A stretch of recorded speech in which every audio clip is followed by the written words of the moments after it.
Puji Tuhan, selamat pagi Bapak Ibu Saudara, Shalom. Kita bersyukur pagi hari ini kita kembali dapat beribadah di gereja kita, di tempat ini di Gereja Bethel Indonesia Sanakala United Church. Saudara yang terkasih dalam nama Tuhan, tema firman Tuhan yang ingin saya bagikan untuk kita semua pagi hari ini temanya adalah recharge. Temanya adalah recharge, mengisi ulang. Ya. Ada seorang yang melakukan sebuah riset kepada beberapa orang dan mereka ditanya selama satu hari ini apa yang mereka lakukan di dalam kehidupannya. Dari hasil riset itu, saudara, banyak dari mereka yang menjawab bahwa dalam satu hari itu mereka banyak melakukan kesibukan di kantor. Kemudian banyak juga mereka yang jalan-jalan, atau ada juga yang mereka menonton televisi. Kemudian ada juga dari mereka yang bermain telepon, handphone, bermain game online, nonton YouTube, atau bermain media sosial.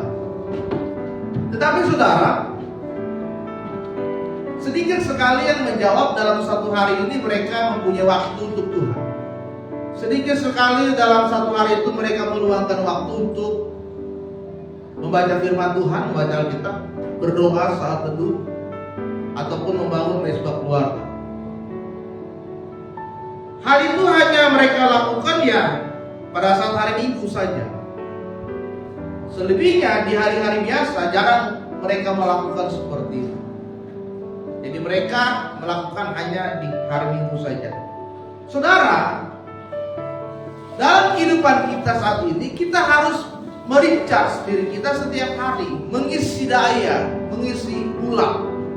Kalau handphone saudara itu misalkan lowbat, yang harus kita lakukan biasanya kita harus isi baterainya, kita harus charger handphone itu supaya kembali penuh. Kalau tidak, handphone itu akan mati. Begitu juga dalam kehidupan kita bersama dengan Tuhan. Kalau setiap hari saudara kegiatan kita gunakan untuk kegiatan yang tidak mengutamakan nama Tuhan dan membuat hubungan kita tidak dekat dengan Tuhan, lama-lama kita akan mengalami kematian secara kerohanian. Hubungan kita dengan Tuhan itu semakin menjauh. Kemudian kita tidak lagi mengenal bagaimana Tuhan itu dalam hidup kita, dan kita tidak memahami apa yang menjadi kehendak dan rencana Tuhan dalam hidup kita. Oleh sebab itu, mungkin tahun yang lalu kehidupan kerohanian kita masih berada di dalam level yang paling rendah. Maka saudara, di tahun ini waktunya kita merecharge kembali. Kita mengisi penuh kembali kehidupan rohani kita, agar tahun ini kita akan melihat bagaimana penyertaan Tuhan dalam hidup kita. Amin. Mari kita buka firman Tuhan yang terambil dalam kitab Yosua pasalnya yang 8. Yosua pasalnya yang ke-8. Kita akan baca dari ayat ke-30 sampai dengan ayat ke-35.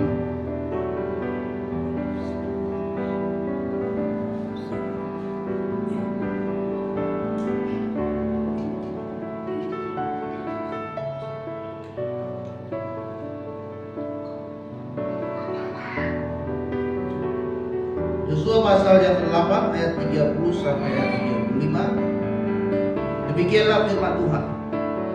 Pada waktu itulah Yosua mendirikan mesbah di Gunung Ebal bagi Tuhan Allah Israel, seperti yang diperintahkan Musa hamba Tuhan kepada orang Israel. Menurut apa yang tertulis dalam kitab hukum Musa, suatu mesbah dari batu-batu yang tidak boleh dipahat, yang tidak diolah dengan perkakas besi apapun. Di atasnya lah mereka mempersembahkan korban bakaran kepada Tuhan dan mengorbankan korban keselamatan. Dan di sanalah ditulis, di atas batu-batu itu dituliskan Yosua salinan hukum Musa yang dituliskannya di depan orang Israel. Seluruh orang Israel, para tua-tua, para pasukan, para pengatur pasukannya, dan para hakimnya berdiri sebelah menyebelah tabut berhadapan dengan para imam yang memang suku Lewi. Para pengangkat tabut perjanjian itu, baik pendatang maupun anak negeri, setengahnya menghadap ke gunung Gerizim dan setengah lagi menghadap ke gunung Ebal, seperti yang dahulu diperintahkan oleh Musa hamba Tuhan apabila orang memberkati bangsa Israel.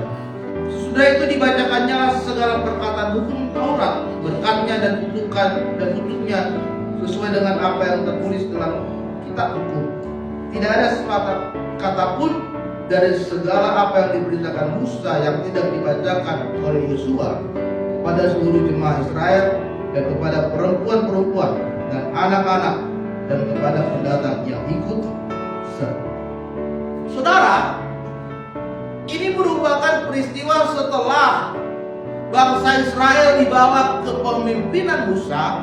Mereka baru saja melakukan peperangan dengan bangsa Ai. Dengan bangsa Ai atau Ai, ya. Di situ tulisannya Ai. Pada saat itu Yosua memimpin bangsa itu untuk berperang melawan bangsa Ai. Dan saudara, apa yang terjadi?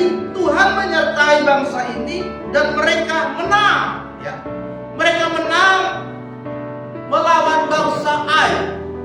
Tetapi saudara, setelah mereka selesai berperang, setelah mereka memperoleh kemenangan, apa yang dilakukan oleh Yosua? Yosua meringkas kembali kerohanian bangsa Israel dengan membangun mezbah persembahan. Ya, dengan membangun mezbah persembahan, dikatakan bahwa di Gunung Ebal, Yosua mendirikan mezbah bagi Tuhan, mempersembahkan korban bakaran kepada Tuhan. Yosua menulis kembali kata-kata hukum yang dituliskan oleh Musa, baik itu berkat, baik itu kutuk, dan Yosua menyampaikan kembali firman Taurat yang dituliskan, dibacakan kembali kepada bangsa Israel. Supaya apa? Supaya kerohanian bangsa ini kembali dipenuhi, kembali diisi, kembali mereka dibangkitkan. Ya, jadi bukan hanya berbicara tentang masalah berperang melawan musuh, tetapi juga berbicara tentang kerohanian bangsa ini, supaya mereka itu mengalami kerohanian yang sempurna, agar mereka tetap kuat, teguh ketika mereka sedang berada menghadapi musuh-musuh mereka. Saudara yang terkasih dalam nama Tuhan, kita harus meringkas diri kita. Jika saat ini hati kita sedang kosong, hati kita sedang kering, maka kita harus dipenuhi oleh hadirat Tuhan.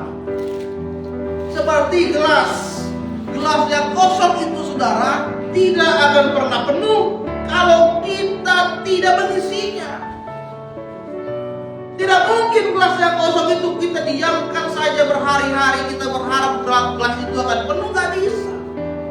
Gelas yang kosong itu harus diisi dengan air, kita penuhi air itu, dan maka gelas itu pun akan kembali penuh. Seringkali saudara, kita berada di masa kejenuhan, kita berada di masa keletihan, kita berada di masa kemalasan yang melanda kita, yang membuat kondisi kerohanian kita sekarang ini sedang down. Kita punya pergumulan, kita punya masalah yang berat, yang membuat hari ini kerohanianmu sedang berada di titik yang paling rendah. Tapi saudara yang terkasih dalam nama Tuhan, hari ini firman Tuhan mengatakan, apapun yang terjadi, kerohanian kita harus terus dibangkitkan, harus diisi terus, sehingga tetap terus menyala. Apapun yang terjadi, kita tetap berada di dalam kerohanian yang penuh di dalam Tuhan. Amin. Jadi kita harus terus mengisi kerohanian kita, agar tidak semakin menurun dan lama-lama tidak mati. Saudara, kalau saudara sudah mati rohanimu kepada Tuhan, lama-lama kita jadi tidak percaya lagi kepada Tuhan.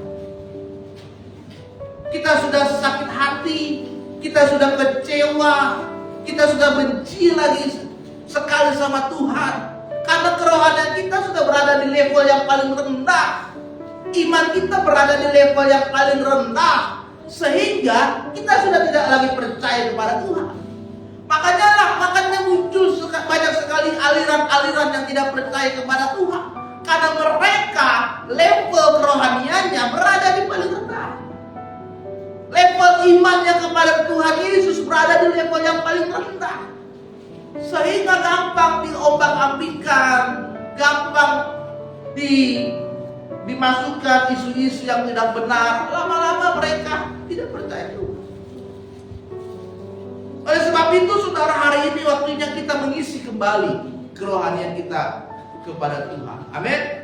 Apa yang kita harus lakukan? Ada 3 hal yang harus kita lakukan kita untuk mengisi, mericas kembali kerohanian kita kepada Tuhan. Yang pertama, kita harus terhubung pada sumber kehidupan kita. Yohanes 15 ayat 5, akulah pokok anggur dan kamulah ranting-rantingnya. Barang siapa tinggal di dalam aku akan di dalam dia. Ia berbuah banyak, sebab di luar aku, kamu tidak bisa berbuat apa. Firman Tuhan katakan Yesus itu adalah pokok anggur yang benar. Kita ini ranting-rantingnya, ya. Batang-batang yang kecil-kecil itu rantingnya, saudara. Untuk mendapatkan makan kepada ranting-rantingnya itu, sumbernya dari mana? Sumber dari pohon ini yang besar ini. Dan pohon yang besar ini adalah Yesus itu sendiri. Dia yang memberi makan, dia yang memberi minum, dia yang memberikan kesembuhan, dia yang memberikan berkat kepada kita ranting-rantingnya yang kecil ini. Ya. Kalau kita tidak bersumber dari pohon ini, kita akan mati. Makanya firman Tuhan katakan tidak bisa berbuat apa-apa kalau tanpa Tuhan. Ya. Ibarat listrik Tuhan itu adalah sumber dayanya. Powernya itu, kekuatannya itu adalah di dalam Tuhan itu sendiri, saudara. Kita colok misalkan lampu ini ke stop kontaknya, berkali-kali kita colok, tapi kalau tidak ada dayanya, tidak ada listriknya, nggak bisa nyala. Ya. Kalau tidak ada dayanya, kita colok kemanapun ini, musik ini, speaker ini, akan tetap mati. Tapi kalau ada listrik, kita colok, maka mereka akan nyala. Jadi Tuhan itulah sumber kehidupan kita. Ya. Matius 11 ayat 28, marilah kepadaku semua yang letih dan lesu dan berbeban berat, aku akan memberikan kelegaan kepadamu. Tuhan itu sangat menyadari, saudara, ada hal yang membuat kerohanian kita saat ini menjadi lesu. Ada hal yang membuat kehidupan kita sedang berada di dalam keletihan dan beban yang berat. Tetapi di dalam kitab Matius dikatakan, ketika kita berada di dalam kondisi yang lemah, keletihan, tidak berdaya, kelesuan, firman Tuhan katakan kita datang kepada Tuhan untuk mendapatkan kelegaan dan api kerohanian itu kembali. Manusia itu bukan robot. Ada waktunya kita sedang berada di dalam kejenuhan, keletihan, kebosanan. Ada waktunya kita berada dalam pergumulan yang berat, masalah yang berat yang terjadi di tengah-tengah keluarga kita, di tengah-tengah hubungan kita dengan orang lain, ataupun dengan jemaat-jemaat Tuhan. Oleh sebab itu, jelas Tuhan katakan, mari datang kepada, karena dialah sumber, saudara. Saudara minta kesembuhan, datang kepada Tuhan. Saudara minta berkat, datang kepada Tuhan. Saudara minta agar ke depan apa yang kau lakukan, kau yang rancangkan bisa terwujud, bisa terkabul, bermohonlah kepada Tuhan. Dia sumber dari semua kehidupan yang ada di dunia ini. Yesaya 59 ayat 2 katakan, yang merupakan pemisah antara kamu dan Allahmu ialah segala kejahatanmu yang membuat dia menyembunyikan diri dan tidak mendengar doa.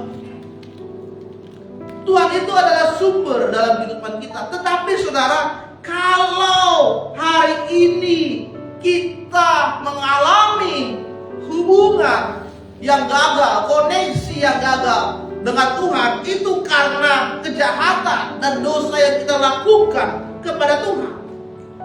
Oleh sebab itu saudara, agar kita tetap terhubung, kita harus meminta pengampunan dari Tuhan atas segala dosa-dosa kita, sehingga tidak ada lagi pemisah antara kita dengan Tuhan.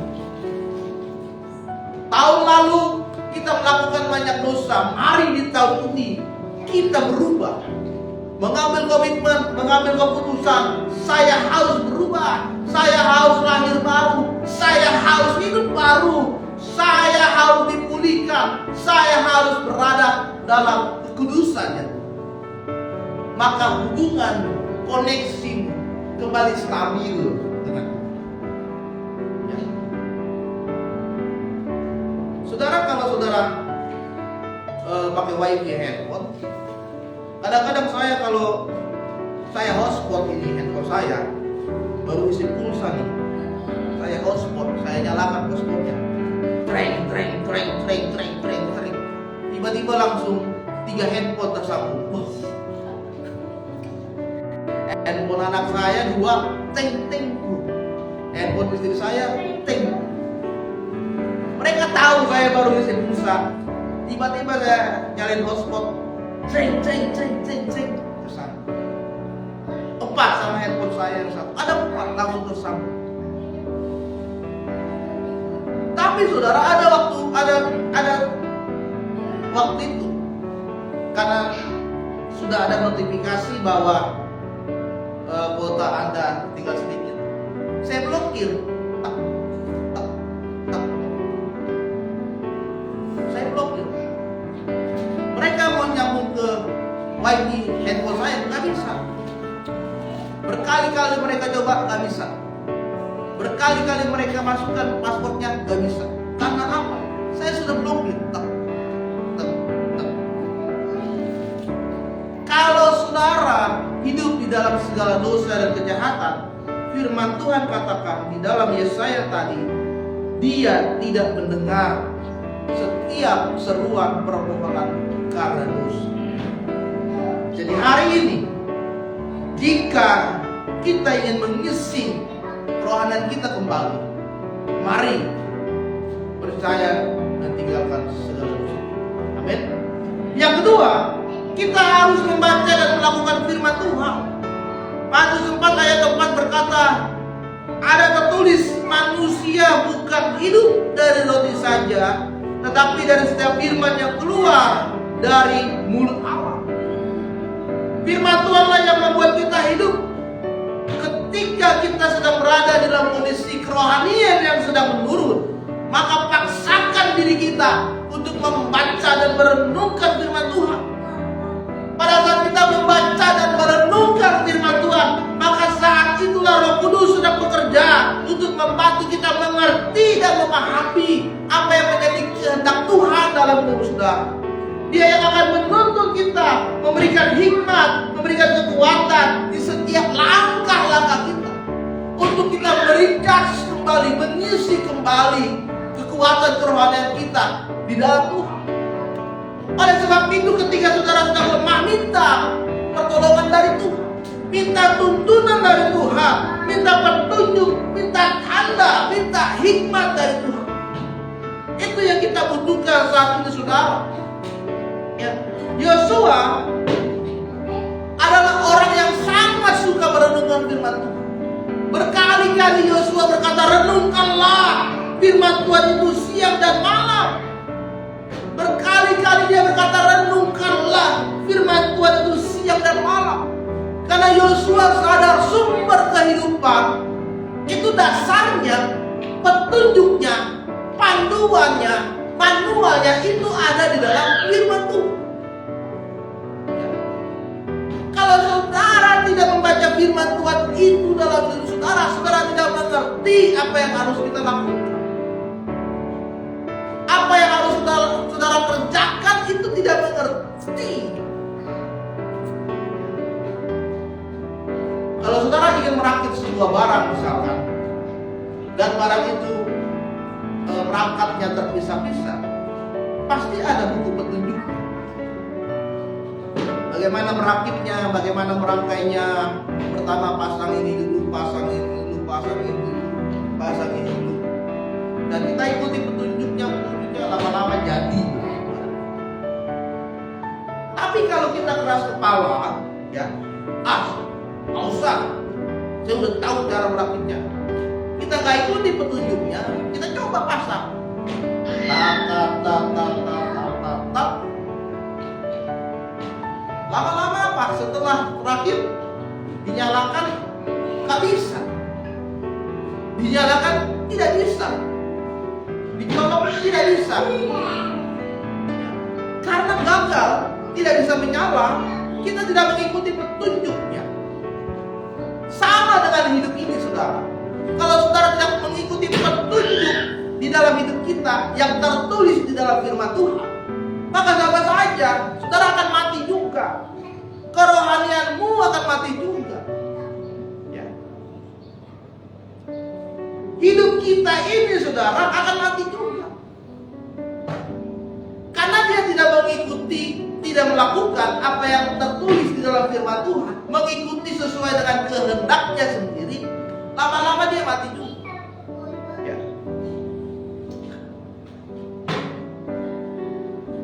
Beberapa hari lalu saya memanggil anak murid saya. Saya panggil orang tuanya karena dia merokok di luar. Tiba-tiba ada yang kirim video mereka sedang nongkrong di luar, mereka merokok di luar. Ya. Padahal di sekolah mereka baik-baik saja, diam di kelas gitu kan, tenang, nggak pernah ribut. Ternyata di luar kelakuannya aneh. Ya. Saya panggil, ternyata orang tuanya nggak tahu. Orang tuanya nggak tahu kalau anaknya seperti di rumah Pak dia baik, di rumah Pak dia diam. Ternyata di luar dia beda. Dia beda. Kalau kita hidup kita tidak mengikuti firman Tuhan, akan seperti kita akan memakai topeng dalam hidup kita. Kelihatannya kita baik, kelihatannya kita benar, saudara. Kelihatannya kita yang kita lakukan itu bisa menyenangkan banyak orang, tapi kenyataannya kita melakukan hal yang tidak benar. Kita melakukan hal yang berbuat dosa, dan hanya kita dan orang-orang yang dekat dengan kita yang tahu hal itu. Jadi yang kedua, saudara, mari kita semakin membaca dan merenungkan firman Tuhan. Yang terakhir, yang ketiga adalah kita harus berada di dalam komunitas yang benar. Ibrani 10 ayat 25 katakan, janganlah kita menjauhkan diri dari pertemuan ibadah seperti dibiasakan oleh beberapa orang, tetapi marilah kita saling menasihati semakin giat menjelang hari Tuhan yang semakin dekat. Kita harus berada di dalam perkumpulan yang bisa menguatkan hidup kita, membangkitkan kerohanian kita, yang bisa menasehati kita untuk kita melakukan apa yang menjadi kehendak Tuhan dalam hidup kita. Komunitas terkecil dalam hidup kita adalah keluarga. Kita harus menjadikan keluarga kita keluarga yang takut akan Tuhan. Masing-masing anggota keluarga harus bisa mengingatkan terlebih dahulu ketika kondisi kita sedang berada dalam kerohanian yang menurun. Ya, harus diperlukan komunikasi antara anggota keluarga. Saya pernah lihat sebuah gambar ada sebuah keluarga sedang kumpul di meja makan. Mereka kumpul di meja makan, tapi masing-masing itu sambil main handphone, saudara. Ya. Untuk apa kumpul di meja makan kalau semuanya itu juga main handphone? Gak ada komunikasi. Gak ada komunikasi. Ya. Jadi harus ada komunikasi. Komunikasi dengan orang tua kita, komunikasi dengan saudara-saudara kita. Orang tua juga harus memulai komunikasi dengan anak, sehingga keluarga itulah yang dapat menguatkan ketika ada anggota keluarga kita yang lemah, yang down, yang butuh pertolongan. Yang pertama menguatkan adalah keluarga. Komunitas selanjutnya adalah komunitas pergaulan kita. Ya. Kita harus bisa melihat, saudara, pergaulan mana yang benar untuk kita bergabung ke dalamnya. Karena firman Tuhan katakan, pergaulan yang buruk akan merusak kebiasaan yang baik. Tadinya kita berada di keluarga yang baik-baik, komunitas keluarga kita ini sudah baik, tapi pergaulan kita di luar gak benar. Maka yang kebiasaan yang baik yang dilakukan di rumah itu akan dirusak oleh pergaulan kita. Ya.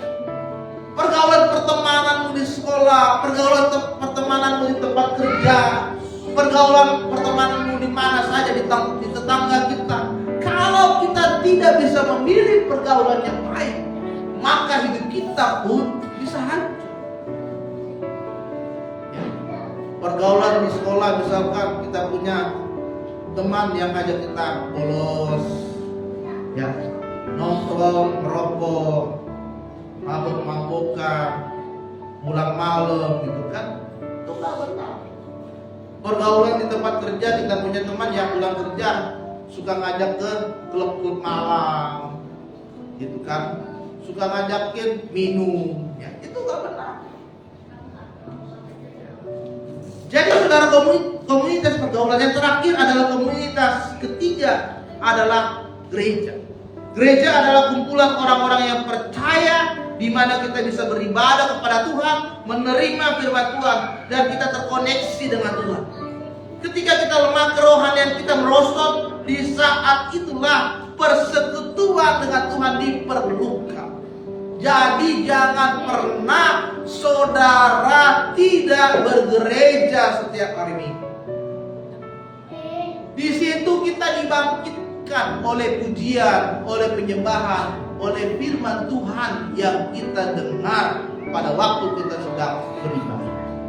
Sehingga kita di-recharge, kita diisi kembali kekuatan kita untuk melewati kehidupan kita saat ini. Amin. Oleh sebab itu saudara, mari kita isi kembali kerohanian kita. Saudara yang hari ini haus akan Tuhan, saudara yang hari ini lemah, saudara yang hari ini mengalami kekeringan, mari isi kembali. Roh Kudus akan mengisi kerohanian saudara, sehingga saat ini saudara dipenuhi oleh kuasa Roh Kudus. Amin. Biarlah firman Tuhan pagi hari ini menguatkan kita. Kita diberkati, kita dipulihkan, kita diberkati. Amin. Untuk firman Tuhan, mari kita berdoa.